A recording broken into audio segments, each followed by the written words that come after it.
But let's come to this now. The construction industry is quite a powerful player in the South African economy, but the sector faces numerous serious challenges. Not least among them is the so-called construction mafia, who disrupt or even delay projects. Now, developing skills in the sector may alleviate the problem, but for 3 years, the Construction Education and Training Authority sat without a board, and now new custodians are at the helm. So let's speak to CETA Chair Thabo Masombuka, who joins me live in studio this morning to take this conversation forward. Thabo, thank you for your time. Good morning.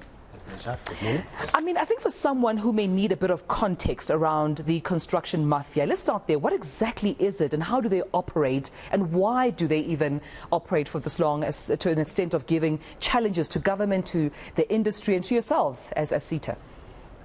Look, thanks, Tumelo. The issue of the construction mafia is in fact not unique in construction in this country.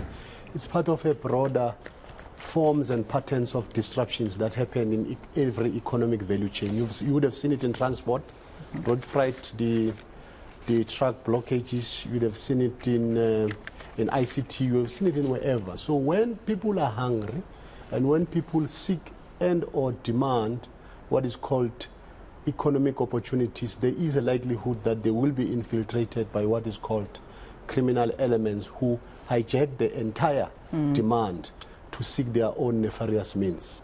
So we view those who disrupt construction sites within that context. These are people who say, hold on, you can't come from wherever and build here without involving us. But of course, the mannerism in doing that is what is of greatest concern to all of us as South Africans. So when it comes to the Department of Human Settlements, yourselves as CETA and the private sector, are there any resolutions in sight to bringing this to an end? Or are you saying that it's so deep-rooted that it might just be a way of life, since it's not the first time that this has actually started? Look, there has been a various stakeholder coordination and engagement back at the level of business, government and law enforcement to ensure that this is uprooted, because disruption of any economic activity, be it in construction and wherever, is not good for the economy. It's not good for the economic growth, and it must be kept as soon as easily as possible as one can.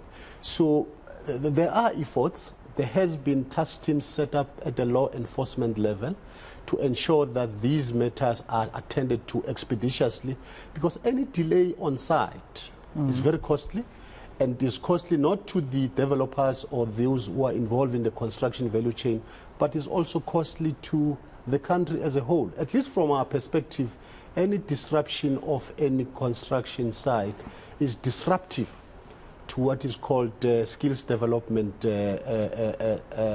pattern and involvement. We are an organization that is pretty much focused in ensuring that there should be stability in infrastructure development, in construction, so that that can translate into training and skills development opportunity for our young ones who are seated at home, who need to get these opportunities so that they can upscale their level of skills and then be able to participate in the economy effectively. Yeah, and before you can do that, I'm sure you'd agree with me that that cleanup and law and governance need to reflect within the organization first. What's then the significance of the new board? I understand that there's a new board in place at Construction CETA. What's then their mandate in terms of cleanup and enforcing that law and order internally first, and then making sure that the fruits can be harvested by the young peoples that need these skills outside? As this new board, we appointed at a time when the CETA was placed under administration previously for a period of over 24 months. What this means is that we need to come in and ensure first stability of the organization, improve governance, efficiency of system, and ensure functionality. But what is more critical, we need to rebuild and reignite what is called stakeholder confidence. You must recall that CETAs generally in law are made up of at least two critical role players. Government, who's the primary shareholders, who ensures that there's a law that enables these CETAs, but the levy payers who contribute that 1% of a skills development levy on an annual basis. But more importantly, the South African public and taxpayers have got a particular invested interest in this organization to ensure that these organizations are stable, they stay true to their mandate, they effectively perform their function, so that the young people who are beneficiaries, the intended beneficiaries, do receive the necessary benefit. And what is that benefit?